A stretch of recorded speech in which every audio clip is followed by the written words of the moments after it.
নমস্কার। আজকের অনুষ্ঠানে আপনাদের প্রত্যেককে জানাই স্বাগত। দেখুন, আমাদের জীবন পথে চলতে গেলে সুখ দুঃখ বা উত্থান পতন এটা কিন্তু পরপর আসতেই থাকে। মানে এটাকে আমরা বলতে পারি যে পাশাপাশি চলে, আমাদের জীবন প্রবাহ যত এগিয়ে চলে সুখ দুঃখের জায়গাটা চলতে থাকে।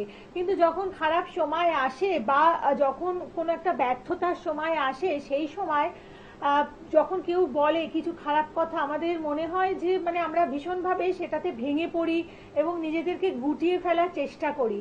কিন্তু আমি বলবো, বা এই অনুষ্ঠানে যিনি উপস্থিত থাকেন তিনি বলেন, ওই যে ব্যর্থতার সময়, সেই সময় খারাপ কিছু শুনলে পরে মন খারাপ করে বসে না থেকে আরো উদ্দীপনা নিয়ে এগিয়ে যদি আমরা চলতে পারি, তাহলে দেখবেন জীবনের পথটা কিন্তু অনেক সহজ হয়ে যাবে। মানে কেউ কিছু বললে পরে, খারাপ কোনো কথা বললে পরে আমরা মন খারাপ করে আমরা আশাহত হয়ে বসে না থেকে আরো উদ্দীপনা নিয়ে যদি এগিয়ে চলতে পারি, তাহলে আমরা কিন্তু অবশ্যই সফলতাকে জীবনে ছুঁতে পারবো। আর এ বিষয়ে মাত্র 30 বছর বয়সে বিখ্যাত হওয়া মার্কিন শিল্পপতি স্যাম অল্টম্যানের কথাটাকে আমরা অবশ্যই প্রত্যেকে শিরোধার্য করে রাখবো। তিনি বলেছিলেন যে আপনার পরবর্তী লক্ষ্য এতটাই আকাশ ছোঁয়া হবে, এতটাই উদ্ধত হবে, এতটাই অডেসিয়াস হবে যে এতদিন যাবৎ আপনি যতটা কাজ করেছিলেন সেটাকে মনে হবে যে একটা পৃষ্ঠায় থাকা ফুট নোটের মতো। মানে একটা সাদা কাগজের তলাতে যে নোট থাকে সেটা সাদা কাগজের তুলনায়, ফাঁকা জায়গার তুলনায় কিছুই নয়। তার মানে পরবর্তী যে আমাদের লক্ষ্য সেটাকে আমাদের অনেক উঁচু রাখতে হবে। আর সেই লক্ষ্যের দিকে এগিয়ে যেতে হলে যেই মানুষের কথা বা যেই মানুষটি আপনাকে একান্তভাবে সাহায্য করতে পারেন, আপনার সাথে থাকতে পারেন, পাশে থাকতে পারেন, আপনার ফ্রেন্ড, ফিলোসফার অ্যান্ড গাইড, ভারতবর্ষের অন্যতম সেরা জ্যোতিষ ব্যক্তিত্ব আচার্য ভাস্কর এই মুহূর্তে আপনাদের জন্য উপস্থিত আছেন। স্বাগত জানাই। নমস্কার। নমস্কার। নমস্কার দর্শক বন্ধু, ভাগ্য ভাস্কর আপনি অনুষ্ঠানে আপনাদের সাদর আমন্ত্রণ জানাই। তখন আজকে যুগে আমার কাছে যখন মানুষ আসে তখন কিন্তু তাদের মধ্যে অন্যতম একটা প্রবলেম হচ্ছে যে টাকা থাকছে না, টাকা নেই। হ্যাঁ, টাকা কি করে টাকাটা কামাবো, টাকাটা কামাচ্ছে কিন্তু টাকাটা থাকছে না। তো এই ব্যাপারে আমরা যখন দেখি যে ছকে কি প্রবলেম আছে, ছকে প্রবলেম দেখি প্লাস আমরা দেখি যে তার গ্রহগত কোনো ডিস্টারবেন্স রয়েছে কিনা, বা দেখা যায় যে তার তন্ত্রে কোনো ক্ষতি করে তার জায়গাটাকে আটকে রাখা হয়েছে কিনা। এবং তার সাথে আরো একটা ইম্পর্টেন্ট ফ্যাক্টর হচ্ছে বাস্তু। বাস্তুর এমন কিছু কিছু জিনিস ব্যাপার থাকে যে জিনিসগুলোকে আমরা যদি মানে না খেয়াল করি তাহলে কিন্তু সেই জায়গা থেকে কিন্তু আমাদের অনেকটা বড় ক্ষতি হয়ে যায়। আমি কতগুলো পয়েন্ট বলছি, একটু দেখুন। টাকা না থাকার বাস্তুগত কারণ, পশ্চিম আর উত্তর দিকে যারা মাথা করে ঘুমন তাদের কিন্তু টাকা কিন্তু চোট যায়, অর্থাৎ টাকা দিচ্ছেন সেই টাকাটা কিন্তু মার গেল বা চোট গেল। 1 নম্বর পয়েন্ট। 2 নম্বর পয়েন্ট হচ্ছে পায়ের গোড়ায়, অর্থাৎ যেদিকে শুচ্ছেন তার পায়ের দিকে যদি আয়না থাকে, ঘুম থেকে উঠেই আয়না যদি দেখেন, আয়নাতে যদি নিজেকে দেখেন, তাহলে চিকিৎসার কারণে বা অন্য যে কোনো কারণে হোক, মেডিকেল কারণে, চিকিৎসার কারণে বিশেষ করে টাকা প্রচুর পরিমাণে বেরিয়ে যায়। যে ফোনে আছেন ধরে দেখুন, আমি টপিকটা আমি বলবো তারপর কথা বলবো। বাড়িতে যদি স্যাঁতস্যাঁতে ভাব থাকে, অর্থাৎ জল থাকা অবস্থায় ভাব থাকে, জলের একটা স্যাঁতস্যাঁতে ভাব, সেক্ষেত্রে আইনি ঝামেলা, কোর্ট কাছারি বা অন্য যে কোনো দিক থেকে কিন্তু টাকা বেরিয়ে যাবেই যাবে। আমি দেখেছি টাকা বেরিয়ে যায় 100%। 4 নম্বর পয়েন্ট হচ্ছে যে ক্যালেন্ডার যদি ধূপের ছাকায় যদি মানে পুড়ে যায় বা এই অবস্থা, এরকম যদি ক্যালেন্ডার যদি রেখে দেন বাড়িতে, এই ধরনের ক্যালেন্ডার রাখলে বড় ধরনের কিন্তু বাড়িতে চুরি ডাকাতির আভাস দেয়। মানে বাড়ি থেকে বড় ধরনের একটা কোনো মানে খারাপ চুরি ডাকাতি এই ধরনের কিছু হতে পারে। 5 নম্বর পয়েন্ট হচ্ছে যে একসঙ্গে অনেকগুলো ইলেকট্রনিক্স যদি খারাপ হতে থাকে, অনেকে আমার কাছে বলেন যে একসাথে আমার ফ্রিজ খারাপ হচ্ছে, কম্পিউটার খারাপ হচ্ছে, ল্যাপটপ খারাপ হচ্ছে, মোবাইল খারাপ হচ্ছে। এই যে ইলেকট্রনিক্স জিনিসগুলো একসাথে যে খারাপ হচ্ছে, এইটা কিন্তু একটা ইন্ডিকেশন যায় যে টাকা আপনার কিন্তু বন্ধ হয়ে যাবে, সোর্স অফ ইনকাম সেটা কিন্তু আটকে যাবে, টাকার সোর্সিংটা কিন্তু বন্ধ হয়ে যাবে। বাড়িতে যদি কোথাও প্রচুর মাছি দেখা যায়, বেডরুমে হোক, যেখানে আপনারা বসে স্বাচ্ছন্দ্য বোধ করেন, সেখানে কিছু ছিল না আগে, হঠাৎ প্রচুর মাছি, এখন প্রচুর মাছি হচ্ছে জায়গাটা, এটা যদি হয় তাহলে বুঝতে হবে যে প্রচুর ধার দেনা বা ঋণ বেড়ে যাবে। পরের পয়েন্ট হচ্ছে যে বারান্দায় সূর্যের আলো যদি প্রপার পূর্ব দিক না হয়, মানে যাদের পূর্ব বা দক্ষিণ পূর্ব দিকে ব্যালকনি রয়েছে তাদের যদি প্রপার সেই দিকে যদি সূর্যের আলোটা যদি আসতে যদি বাধা পায়, মানে কোনো গাছ বা কোনো অন্য কোনো দেওয়াল বা কিছু এতে যদি আটকে যাচ্ছে, মানে সেটা দক্ষিণ পূর্ব বা পূর্ব সূর্যের দিক, সেদিক থেকে আলোটা আসছে না, আটকে যাচ্ছে। সেক্ষেত্রে কিন্তু যদি যারা ব্যবসা করছেন তাদের কিন্তু বড় ধরনের হিউজ লস। আর চাকরি করলে কিন্তু চাকরি ক্ষেত্রে কিন্তু হঠাৎ চাকরি চলে গিয়ে আর্থিক অনটন। তো এই আর্থিক অনটনের বাস্তবগত ব্যাপারগুলোকে যদি আমরা ঠিক মতো ভাবে যদি জানতে পারি, তাহলে কিন্তু আমরা অনেকাংশে কিন্তু আমরা এই টাকার যে ক্রাইসিস বা টাকার যে অভাব, সেই জায়গাটা কিন্তু আমরা কিন্তু মানে কন্ট্রোল করতে পারবো। কি আছেন ফোনে দেখে নেবো। বলুন কে আছেন? নমস্কার। নমস্কার, বলুন, আমি স্বপন মাইতি বলছি। আমি তোমার মেয়ের ব্যাপারে জানতে চাই স্যার। মেয়ে ডেট অফ বার্থ বলুন। ডেট অফ বার্থ বলুন মেয়ের। 4 এপ্রিল 4 এপ্রিল 2007। টাইম টাইম হচ্ছে 4:35 বিকেল। কটা? 4:35 বিকেল PM। আর জন্মস্থান? জন্মস্থান মেদিনীপুর। হ্যাঁ, আচ্ছা, ধরুন একটু। জন্মবারটা ছিল বুধবার, তাই তো? হ্যাঁ স্যার। বুধবার, তুলা রাশি, কন্যা লগ্ন।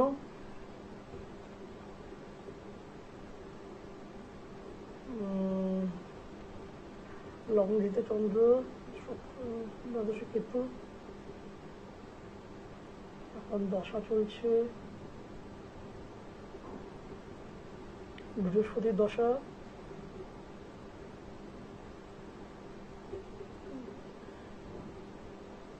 মেয়ের কি কোনো রকম কোনো প্রবলেম ইয়ে হয়েছে, মানে বাড়িতে মেয়ের সাথে কি রকম সম্পর্ক আপনাদের, বা মেয়ে?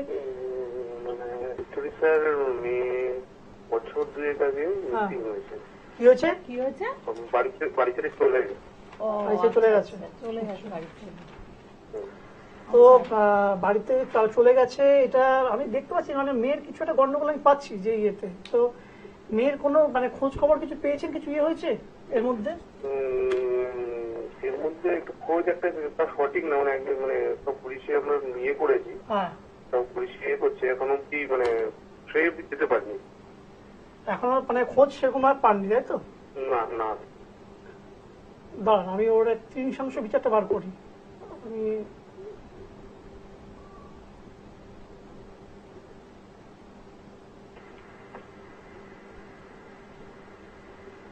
আমি বলবো একবার এই ছকটা একবার দেখাতে, 3 বিচারটা। এই কি বিচার এটা? 3 আচ্ছা, 30 বা 3 এইটাতে অ্যাকচুয়ালি আমরা মানে যখন যখন কোনো এই যে লগ্নে দ্বাদশে মঙ্গল, দ্বিতীয় রাহু, সপ্তমে রবি, শনি, ঠিক আছে, যখন কোনো মেয়ের কোনো বড় ধরনের কোনো প্রবলেম দেখা যায় বা কোনো সমূহ বিপদ, সেক্ষেত্রে কিন্তু আমরা 30 বিচারটা করে কিন্তু আমরা কিন্তু অনেকটাই জায়গাটা ধরতে পারি। একটা জিনিস বলুন, সেটা হচ্ছে যে মেয়ে বাড়ি ছেড়ে চলে গেল কেন? মানে টুকটাক অশান্তি হয়েছিল, তারপর থেকে চলে গেছে। অশান্তির পর আপনারা খোঁজ খবর করেছেন কিন্তু কোনো ট্রেস পাচ্ছেন না, তাই তো? না না না। মেয়ে পড়াশোনায় তো ভালো ছিল আমার যা মনে হচ্ছে। কেমন ছিল পড়াশোনায়? হ্যাঁ, খুবই খুবই ভালো ছিল, খুবই ভালো ছিল। আমার না স্যার বুঝতে পারিনি যে অশান্তিটা করার পর যে চলে যাবে। অশান্তিটা কি নিয়ে, মানে আপনারা কোনো কিছু অন্য কোনো কিছুর ব্যাপারে কি ওকে ইয়ে করতেন? মানে অ্যাকচুয়ালি স্যার আপনাকে বলতে নেই, মানে বলতে পারি যে হ্যাঁ, বিয়ের মানে বিয়ে করার জন্য আমরা একটু বলেছিলাম। তো তারা দিয়েছেন বিয়ের জন্য? বিয়ের তারা? আচ্ছা আচ্ছা, বিয়ে করতে বলেছিলেন নাকি কারোর সাথে রিলেশন ছিল সে না ব্যাপারে? না, এই মেয়ের রিলেশন থাকার কথা নয়। এই মেয়ের সব সব আচ্ছা, খুব ভালো। আমরা ছেলে দেখেছিলাম একটা, হুম, তো বিয়ে করার জন্য ওকে বলেছিল, তো ওই নিয়েই অশান্তিটা স্টার্ট হয়েছিল। তারপরে যে ছেলে কেন চলে যাবে, মানে মানে এইটা কেন করতে হবে? মেয়ের তো বিশাল বয়স হয়ে যাবে। 2007 না, কত জন্ম সাল? হ্যাঁ, 2007। 2007। মানে কত বয়স হবে? 2007 মানে 26, 10, 13, 7, 20, না 16, না 19, সরি 19 বছর বয়স। তো এখনই বিয়ে দেওয়ার কি তাড়া ছিল? মানে বিয়ের জন্য তাড়াহুড়ো কেন করতে গেলেন? এই মেয়ে কিন্তু খুব মানে জেদি এবং মানে খুব সেন্সিটিভ, খুব সংবেদনশীল। একে আপনারা বলে বা ইয়ে করে কিন্তু জায়গাটা কিন্তু মানে আপনারা নিজেরাই গর্তটা খুঁড়েছেন, আর কিছু না। আপনারা যদি ওরকম যদি তাগাদা না দিতেন, বা আপনারা যদি ওরকম যদি ওর মাথার কাছে যদি না বিয়ে বিয়ে করে যদি চিৎকার করতেন, তাহলে কিন্তু আজকে এই দিনটা দেখতে কিন্তু পাবেন। আমি অতটাই করি, কিন্তু আমার ওয়াইফ মানে একটুখানি বেশি ওকে একটুখানি বলে ফেলেছিল। হুম, আচ্ছা। দেখুন এখনো আমি আপনাকে বলবো যে তন্ত্রের একটা দিক আছে যেটাকে আমরা বলি সাবরী তন্ত্র। তো সাবরী তন্ত্রের মাধ্যমে কিন্তু মানে বাড়ি থেকে দূরে চলে যাওয়া নিখোঁজ মানুষকে কিন্তু ফিরিয়ে আনার কাজ করা হয়। কাজ করা হয়। আমি বলছি না যে 100% ফিরিয়ে আনাই যাবে। আপনারা যেমন প্রশাসনে জানাচ্ছেন বা করছেন সেগুলো করুন, কিন্তু ফিরিয়ে আনার কাজটা কিন্তু কোনো তন্ত্রবিদের কাছে গিয়ে কিন্তু সাবরী তন্ত্রের মাধ্যমে এটাকে করার ব্যবস্থা করুন। 50-50 চান্স আছে ফিরে আসার, কিন্তু 2 বছর হয়ে গেছে, এটা কিন্তু not a matter of joke. দেখুন, না 2 বছর হয়ে গেছে, 2 বছর হয়ে গেছে, 2 বছর হয়ে গেছে, এটা কিন্তু অনেকটা সময়। 2 বছরটা কিন্তু কম সময় নয়। এই 2 বছরে কোথায় গিয়ে চলে গেছে বা কি হয়েছে, কি পরিণাম হয়েছে, কোথায় আছে, এগুলো কিন্তু আমরা কিন্তু কেউ জানতে পারছি না। তো যদি ব্যাপারটা যদি খুব সিরিয়াস যদি না জায়গায় গিয়ে থাকে, তাহলে কিন্তু এখনো সময় আছে একে ফিরিয়ে আনার কিন্তু 2 বছর কিন্তু অনেক বড় সময়। আপনারা এর মধ্যে কেন কোথাও যোগাযোগ করেননি? এর মধ্যে কোথাও কোনো যোগাযোগ কারো জ্যোতিষী বা কারো কাছে কোনো জাননি? জ্যোতিষী জানি না, একজন একটা কাছে কথা বলছিল যে মানে এই যোগ্য করতে হবে, এই করতে হবে, মানে হয় না যে মানে এলাকায় যোগ্য করে ফিরিয়ে আনবে বলছিল। যোগ্য করেছেন? না, যোগ্য করিনি। মানে ওনার না ঠিক আমরা বিশ্বাস বা ওনার যে কথাবার্তা না, সে অনেক টাকা যাচ্ছিল, বলছি ইয়ে করতে হবে, তারপরে সিকিউরিটির ব্যাপারটা না, সেই জিনিসটা ছিল না। দেখুন, সিকিউরিটি যদি কেউ দেয় সেটাও ঠিক না, কারণ কেউই কোনো জিনিসের সিকিউরিটি দিয়ে যে আমি 100% করে দেবোই বা ফিরিয়ে আনো, আমি তো বলছি 50-50 চান্স। মানে আমরা ডক্টরদের দেখি যখন একটা অপারেশন ডাক্তারের কাছে গিয়ে বলতে পারো যে এরকম আমার রোগটা সারবে, তো আপনি 100% গ্যারান্টি দিচ্ছেন, ডাক্তার চেম্বার থেকে বের করে দেবে। তো সেরকম আজকে আর কি জ্যোতিষও কিন্তু এরকম ভাবে 100% ঠিক করে দেবো বা এই করে দেবো, এগুলো বলা উচিত না, এগুলো করা যায় না, কারণ কেউই ভগবান নয়, সবাই মানুষ, আমিও মানুষ, আপনি মানুষ, সবাই মানুষ। ঠিক, মানে কেউ যদি বলেন ভুল বলছেন, মিথ্যে বলছেন, ভুল বোঝাচ্ছেন বা টাকা আত্মসাৎ করার চেষ্টা করছেন। কিন্তু কথা হচ্ছে যে মেয়েটির কি হবে? মেয়েটি যে 2 বছর হলো চলে গেছে, আমার সাবরী তন্ত্রের মাধ্যমে যদি কাজ করা যায় তাহলে হয়তো ফেরানোর ব্যবস্থা করা যেতে পারে, কিন্তু 2 বছর অনেক বেশি দেরি হয়ে গেছে। তার আগে যদি হতো, আমার খুব খারাপ লাগছে, কারণ এই ধরনের কেস আমার কাছে আসে, কিন্তু এই ধরনের কেস এলে সেই বাবা মাদের আমার সব থেকে বেশি অসহায় মনে হয়। তাদের কাছ থেকে, ধরুন আপনার কাছ থেকে আমার একদম ভেঙে চুরেই পড়েছি আমরা, মানে আমাদের কি যে যাচ্ছে, মানে শুধু আপনি শুনুন, আমি তো আমার কাছে আসতে বলি না, আপনাকে আমি বলছি আপনি আমার কাছে আসবেন, আমি এটার জন্য একটা পয়সাও নেবো না, কারণ আমি এই ধরনের কেসের ক্ষেত্রে টাকা পয়সা নিতে আমার খুব খারাপ লাগে, যেটুকু না নিলে নয় সেটুকুই করি। কিন্তু আপনার ক্ষেত্রে আমি বলছি টাকা পয়সা নেবো না, আমি ফিরিয়ে আনবো, যদি ফিরে আসে তারপর পয়সা করবেন, তখন আমি তার মূল্য ধার্য করবো। ঠিক আছে, কারণ হচ্ছে যে বলছেন মানে একটু কনফিডেন্স স্যার পাচ্ছি আপনার কথাতে। দেখুন, আমি নিজে 100% কনফিডেন্ট নই, তো আপনি কনফিডেন্স পেলে কিছু করার নেই, কিন্তু চেষ্টা তো করতে হবে। আর আপনারা এই মুহূর্তে খুব অসহায়, আপনাদেরকে আপনাদের দুর্বলতার সুযোগ নিয়ে আমি টাকা নিয়ে নেবো বা মেরে দেবো, এটা ঠিক হবে না, সেই টাকাটা আমার অন্য দিক দিয়ে বেরিয়ে যাবে। তো আমি সেটাই বলছি যে আপনি আসবেন, আমি আমার তরফ থেকে চেষ্টা করবো আমার মতো। অবশ্যই স্যার, মানে অ্যাকচুয়ালি স্যার আপনি এটা একটু করে দিন, নাহলে আমরা না দিন দিন মানে মারও অসুস্থ হয়ে পড়ছে, আমরা খুব মানে অসুস্থ। স্বাভাবিক ব্যাপার, সন্তান বাড়ির ছাড়া নিখোঁজ মেয়ে, তোর সাথে তো হবেই। কিছু কি করবো বলুন, আপনার সাথে আমি সমব্যথী হওয়া ছাড়া আমার আর কিছু হওয়ার নেই। আমি চেষ্টা করতে পারি, এবং সেই চেষ্টাটা টাকা ছাড়া চেষ্টা করতে পারি, টাকা না নিয়ে সেই চেষ্টাটা করতে পারি। কারণ আপনার কাছ থেকে টাকা নেওয়া না নেওয়া একই ব্যাপার, আপনি এমনি মনের দিক থেকে মরে আছেন, আপনার জন্য আমি একটা চেষ্টা করতে পারি, টাকা পয়সা লাগবে না। ঠিক আছে, ঠিক আছে স্যার, ঠিক আছে স্যার, আসবেন আপনার, মানে আমি বলবো যে আচার্য ভাস্কর যেখানে আপনাদের আশ্বাস দিচ্ছেন, এভাবে পাশে রয়েছেন, তো আপনার ইমিডিয়েটলি আসা দরকার। বলুন, কে আছেন? নমস্কার। হ্যাঁ নমস্কার, আমি কাটোয়া থেকে বলছিলাম। মেয়েকে নিয়ে একটু সমস্যায় আছি। মেয়েকে নিয়ে? আর নাম আর ডেট অফ বার্থ বলুন। হ্যাঁ, মেয়ের নাম রিনা তালুকদার, ডেট অফ বার্থ হচ্ছে 25শে জানুয়ারি 2002। সময় কাটোয়াতেই জন্ম, বিকেল 4:25। জন্মস্থান কাটোয়া তো বললেন, ঠিক আছে, আপনার সাথে থাকুন, বলছেন, দেখছেন। জন্মবারটা প্রথমে বলছি মিলিয়ে নিন। শুক্রবার, বৃষ রাশি, কর্কট লগ্ন, মৃগশিরা নক্ষত্র।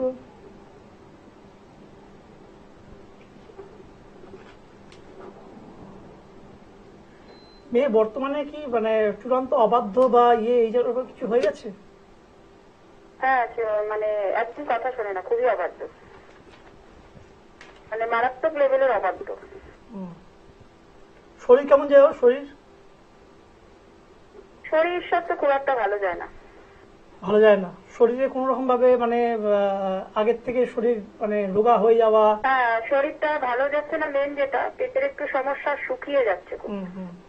মেন পেটের সমস্যা। আমরা মানে পড়াশোনা তো করছে ভাবি, কিন্তু শুকিয়ে যাচ্ছে, ক্রমশ শুকিয়ে যাচ্ছে। পড়াশোনা করছে না পড়াশোনা ছেড়ে দিয়েছে? পড়াশোনা করছে? করছে না করার মতো নাকি? মানে 1 বছর হয় প্রায় বন্ধ, বাড়ির চাপে একটু বসে। ফোনটা কিরকম নেই? ফোনেই বসে থাকে। ফোনে থাকে বলতে কি, মানে আমরা বুঝতে পারি ফোনে একটু বাজে দিকে, মানে বিভিন্ন ছেলের সাথে আর চ্যাটিং এসব নিয়ে ব্যস্ত থাকে। মা হয়ে আমি এগুলো বলতে পারছি না ফোনে, যাই হোক। না দেখুন, ওর ছকে কিন্তু আমি এটা পাচ্ছি যে ও একটা কিন্তু খারাপ দিকে কিন্তু চলে যাচ্ছে, এগিয়ে যাচ্ছে, ঠিক আছে? তো সেটা আছে যে একাধিক ছেলের সাথে সম্পর্ক রেখে করছে কি? হ্যাঁ হ্যাঁ, সেটাই আমরা দেখি। মানে কখনো ওর আড়ালে ফোনটা নিয়ে দেখতে পাই। একজনের সাথে না, নির্দিষ্ট একজনের সাথে হলে কোনো আপত্তি ছিল না, কিন্তু বিভিন্ন ছেলের সাথে বিভিন্ন রকম ভাবে চ্যাটিং। এতে কি আপনার বাড়িতে আপনারা মানে বিরোধিতা করলে মানে রাগ জেদ প্রচন্ড রকম ভাবে ভায়োলেন্ট হয়ে যাওয়া এরকম কিছু হচ্ছে? হ্যাঁ, সেটা তো হচ্ছে। মানে কিরকম হচ্ছে, জিনিসপত্র ছুঁড়ে ফেলে দিচ্ছে, তারপরে কখনো আমার দিকে তেড়ে মারতে আসছে। আমার মানে ওর ভাই ছোট, সে ভাই কখনো সব দেখে আমাকে বলে দেয় ভাইকে মারতে যাচ্ছে, এরকম করছে। আচ্ছা, দেখুন একটা জিনিস, আমি যদি খুব ভুল না হয়, এটা কিন্তু ক্ষতির কেস, এটা কিন্তু ক্ষতি করা হয়েছে। কারণ আমার যা মনে হচ্ছে ছক দেখে যে ওর কিন্তু ছকে কিন্তু যা মানে আমি মেরিট পাচ্ছি, তাতে কিন্তু আমার মনে হচ্ছে যে মানে জিন চালনা, মানে অশুভ জিন চালনা করার মাধ্যমে কিন্তু ওর কিন্তু এই ক্ষতিটা কিন্তু করা হয়েছে। তো আপনি ওর ব্যবহারের মধ্যে কোনো অস্বাভাবিকতা পান? মানে এখন খুব ভালো আর হঠাৎ খুব খারাপ? হ্যাঁ, এটা আপনি ঠিকই বললেন। আরেকটা যেটা আমি বলছি, এই যে বললাম একটু আগে, আমাকে মারতে আসে বা ভাইকে বা জিনিসপত্র টিভি ভেঙে দিচ্ছে, সেগুলোও করেছে। কিন্তু আমরা যখন ওকে জিজ্ঞাসা করছি, মানে শান্ত মাথায়, কখনো শান্ত হলে, বাবা শোনা বলে, তখন সে বলছে আমি এগুলো করছি, আমি জানি না তো কখন করলাম এগুলো, তোমাদের সাথে এরকম বলছে। খারাপ বলবে লোকে, বলছে আমি তো সব চ্যাটিং করি না, তাই বলছে। চ্যাটিং করি না শুধু বলছে নাকি, মানে আমি যে এই যে বা ঝগড়া ঝামেলা তোমাদের সাথে যেটা করলাম, অশান্তি করলাম, বলছে। মানে আমাদের সাথে যে ঝামেলাগুলো করছে সেটাও বলছে যে আমি কখন করলাম, বলছে। জিজ্ঞাসা করলে বলছে আমি কখন করেছি, এগুলো আমি জানি না। এবার টিভি ভেঙে দিয়েছে, বলছি তুই ভেঙেছিস, বলছে আমি জানি না তো কখন ভাঙলাম। ফোনের কথা বললে বলছে এগুলো তো আমি করছি না, কখন করলাম, এরকম বলছে। দেখুন মানে জিন চালনা কিন্তু খুব খারাপ জিনিস। মানে এটা যদি আপনার মেয়ের সাথে সম্ভবত করা হয়েছে, আমি খুব ভুল যদি না হয়, ঘোরের মধ্যে আছে, ঘোরের মধ্যে না, ভেতরে কি হয়, দুটো সত্তা তৈরি হয়, একটা নিজের সত্তা, একটা জিনের সত্তা। এবার যখন জিনের সত্তাটা অ্যাক্টিভেট হয়ে যায়, তখন এরকম ভাঙচুর সবকিছু করছে। আবার যখন নিজের সত্তাটা, যখন নিজের মনটা যখন জেগে উঠছে, তখন সবকিছু ভুলে যাচ্ছে যে আমি তো এটা করলাম, কই আমি তো জানি না, আমি এরকমটা করলাম, করতে পারি আমি, কই আমি তো এরকম করিনি। এই যে ব্যাপারটা, ভেতরের মধ্যে দ্বিতীয় একটা মানে সত্তা বা দ্বিতীয় একটা জিন বা মানে এই ব্যাপারটা কিন্তু চালনা করা হচ্ছে, যার ফলে কিন্তু এই এতটা, এবং জিন যখনই ঢোকে তখনই কিন্তু মানে মেয়েদের ক্ষেত্রে পরপুরুষের দিকে নিয়ে যাওয়া, ছেলেদের ক্ষেত্রে অন্য নারীর প্রতি আসক্তি হওয়া, খারাপ নেগেটিভ যত খারাপ দিক যত আছে, খারাপ দিকগুলো তাকে কিন্তু আকৃষ্ট করা বা নিয়ে যাওয়া, এই জিনিসগুলো কিন্তু করা থাকে। তো আপনার মেয়ের যে সিমটম আমি শুনছি, তাতে কিন্তু আমার মনে হচ্ছে যে এই ব্যাপারটা কিন্তু হয়ে থাকার জোরটা বেশি, বুঝতে পারছেন? এই জায়গাটাকে জিনের জায়গাটাকে না বিদ্বেষণ করে কাটালে এই জায়গা কিন্তু আরো বাড়বে এবং পরবর্তীকালে পাগলে পরিণত হবে। রোজই হচ্ছে, রোজ, আগে মাঝে মাঝেও তো এখন এটা রোজ হচ্ছে। বলছি তো, এরপর কিন্তু পাগলে পরিণত হয়ে যাবে, পাগল হয়ে যাবে, মানে ফুললি ম্যাড, মানে যাকে বলে। তখন আর মানে চিকিৎসা করে করে জানি না কতটা সারবে, কিন্তু খুব জায়গাটা খারাপের দিকে করছে। কারণ এইটা আপনাদের মানে আপনার দেখুন, ওর কিন্তু শত্রু স্থানটা কিন্তু খুব খারাপ, ওর ষষ্ঠ স্থান এবং দ্বাদশ স্থান দুটোই কিন্তু খুব খারাপ। ওর কিন্তু গুপ্ত শত্রু কিন্তু রয়েছে, সেটা আপনাদের আত্মীয় স্বজন থেকে হতে পারে বা যে কোনো দিক থেকে হতে পারে। সেখান থেকে কিন্তু একটা ঈর্ষা বা হিংসা থেকে, যে ও খুব ভালোভাবে হয়তো বড় হচ্ছিল, আমি যদি খুব ভুল না হই, ও ওর এইগুলো হওয়ার আগে ও তো ভালো মেয়ে ছিল, পড়াশোনা করা বা এই করা। হ্যাঁ, ভালো ছিল, এটা ঠিক হ্যাঁ, বলেছেন আপনি। এইটা কিন্তু অনেক কিন্তু সহ্য হয়নি। এই সহ্য না হওয়া থেকে কিন্তু এই জিনিসটা কিন্তু করা হয়েছে। ও আমারও এক অবিবাহিত ননদ থাকে, মানে ওর পিসি হ্যাঁ, আমাদের সাথেই। ও একটু হিংসা করে, তারপরে বুঝতে পারি, হুম। কিন্তু কি হচ্ছে আমি ঠিক বুঝতে পারছি না। তো এই জায়গাটা বেরিয়ে আসা যাবে, ঠিক করা যাবে? বেরিয়ে আসা যাবে, জিনটাকে বিদ্বেষণ করে কাটাতে ভালো হবে। হয়ে যাচ্ছে তো। চিন্তাকে বিদ্বেষণা কাটালে মানসিক ভাবে বিকারগ্রস্ত হয়ে যাবে। এই যে এই করছে না, আস্তে আস্তে আরো ভায়োলেন্ট হবে। সারাক্ষণই উল্টো পাল্টা বকবে বা এইরকম ভাঙচুর করবে বা এরকম ছেলের সাথে ইয়ে করবে। পরে যখন একটু শান্ত হবে তখন বলবে যে আমি তো এগুলো কিছু জানি না, আমি তো এগুলো করিনি। হ্যাঁ, সবচেয়ে খারাপ লাগে আমাদের ফ্যামিলি মেম্বারদের সাথে কোনো স্বাভাবিক কথাবার্তা নেই, সব বন্ধ হয়ে গেছে। ও এখন নিজের মধ্যে নেই তো, না, ওর মধ্যে দুটো সত্তা বিরাজ করছে। আপনাকে যেটা বললাম আপনি সেটা করুন। আপনি ওর ডিটেলস নিয়ে যে কোনো ভালো অ্যাস্ট্রোলজারের সাথে তন্ত্রের যে জিন যে বিদ্বেষণের ক্রিয়াটা সেটা করান, তাহলে আমি মনে হয় অনেকটা ভালো রেজাল্ট পাবেন। নমস্কার। ঠিক আছে, আপনি ভালো থাকবেন। তো এই সমস্ত জায়গা থেকে আমি বলবো যে আর কোনো দিকে না গিয়ে ইমিডিয়েটলি এসে যোগাযোগ করুন, কারণ এগুলো যদি আরো বাড়তে দেন আরো কমপ্লিকেটেড হয়ে যায়, এখান থেকে ফিরে আসার আর পথ থাকবে না, তাই না? আমি তো আমার কাছে তো এরকম প্রচুর আসে মানুষ যে এরকম মানে অস্বাভাবিকতা দেখতে পেয়ে যায়। তো সেক্ষেত্রে কিন্তু সিংহভাগ বা ম্যাক্সিমাম টাইম কিন্তু আমি কিন্তু দেখি যে এই ধরনের ক্ষতি করা হয়ে আছে। মানে তারা বলছে যে আমরা তো কোনদিন কারো কোনো ক্ষতি করিনি, আমাদের শত্রু আবার কেন এরকম হবে। কিন্তু আপনি ক্ষতি করেননি মানে আপনি ভালো বলতে আপনার সাথে সব ভালো হবে এটা কিন্তু নয়। আপনি ভালো সেটা সুযোগ নিয়ে কিন্তু মানুষ কিন্তু ক্ষতি করার জন্য আপনার পাশে কিন্তু ওত পেতে বসে রয়েছে। একদম। তো এবং আমাদের এই জীবনের যে কর্ম সেটা আমাদের বলে না প্রারব্ধ, মানে আগের জীবনের কর্মফলটা আমরা ভুগি, সেই জন্য এটা কিন্তু সেভাবে হিসেব করা সম্ভব হয় না, ইয়ে হয় না। আর ব্যক্তিত্বটা সেই জায়গাটা বুঝতে পারে। আপনারাও তো পূর্বজন্মের জায়গাটা তো জানতে পারেন, এখন পূর্বজন্মে কি করেছে সেটা নিয়ে ভাবলে তো হবে না, এখন প্রেজেন্ট প্রবলেমটা মানে সেটা ছক দেখে বোঝা যায় যে কিসের কর্মফল ভুগছে, তাই তো। আর দর্শক বন্ধু কোথায় বসি সেটাই বলে দিই। সোম, বুধ, শুক্র, শনি দুপুর 1টা থেকে বিকেল 5টা দমদমে চেম্বারে, হাওড়া ময়দানে আমি বসি। বর্ধমান, দুর্গাপুর, মেচেদা, মেদিনীপুর এই 4টে জায়গাতে আমি মাসে একবার করে যাই। 14 জায়গায় চেম্বার করার মতো আমার সময় নেই। হ্যাঁ, তো যারা দেখাবেন বলছেন তারা যোগাযোগ করবেন, খুব প্রবলেম না হলে আসবেন না। আমি বারবার বলি যে মানে একদম দেওয়ালে পিঠ থেকে গেছে বা মানে একদমই মানে কাবু হয়ে গেছেন সমস্যায়, বা 2-3 জায়গায় গেছেন কাজ হয়নি সেরকম হলে আসবেন আমার কাছে। আচার্য ভাস্করের কাছে যাবো একটু রাশিটা জানবার জন্য, একটু জটক বিচার করার জন্য, একটু কোষ্ঠী বিচার করার জন্য। এগুলোর জন্য আসবেন না। মানে খুব অ্যাকুট যে প্রবলেম, সেই প্রবলেমটা যদি ফেস করছেন তাহলে আসবেন, না হলে শুধুমাত্র আচার্য ভাস্করের কাছে আসার দরকার নেই। লক্ষ লক্ষ কোটি কোটি জ্যোতিষী আছে চারদিকে, তাদের কাছে যান, তারা ইয়ে করে দেবে। আমার কাছে জানবার জন্য বোঝবার জন্য আসবেন না। কে ফোনে আছেন দেখবো। বলুন, কে আছেন? নমস্কার। হ্যাঁ নমস্কার, আমি মেদিনীপুর থেকে অরুণ ভট্টাচার্য বলছি। নিজের ব্যাপারে জানবেন? হ্যাঁ, নিজের কথা জানবো। ডেট অফ বার্থ বলুন। বয়স হচ্ছে 25/12/1989, সকাল 9টা। জন্মস্থান? জন্মস্থান মেদিনীপুর। ঠিক আছে।